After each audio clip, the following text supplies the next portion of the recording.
రైతు సోదరులకు విజ్ఞప్తి. ఈరోజు మనం ముచ్చేలంపాడు గ్రామంలో ఉన్నాము. శ్రీనివాసరెడ్డి పొలంలో కావేరీ సీడ్స్ వారి దూసరా అనే పత్తి రకము ఈ రైతు వేయడం జరిగిందండి.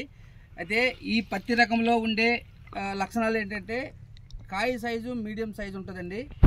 ప్రతి కాయ కూడా 5 పచ్చులు రావడం జరుగుతుంది.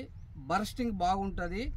చేను గ్రోత్ కూడా బాగా హైట్ రావడంలో కానీ గ్రోత్ రావడంలో కానీ సైడ్ కొమ్మలు రావడంలో కూడా మంచి అనుకూలంగా ఉండే రకం ఇది.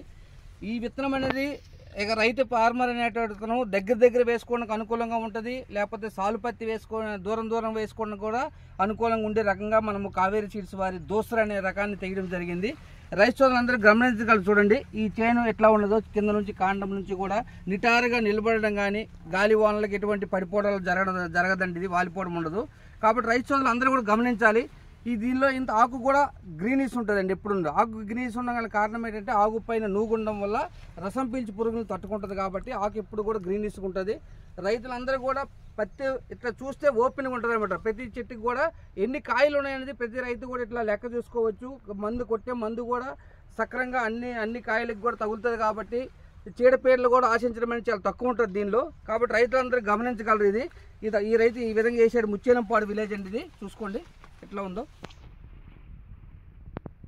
ప్రతి కొమ్మకు కూడా 6 కాయలు 5 కాయలు ఉంటాయి. ప్రతి కొమ్మ కూడాను ఇది ఈ విధంగా చూడండి. ఇట్లా ప్రతి రైతు కూడా గమనించవలసిన విషయం ఇది.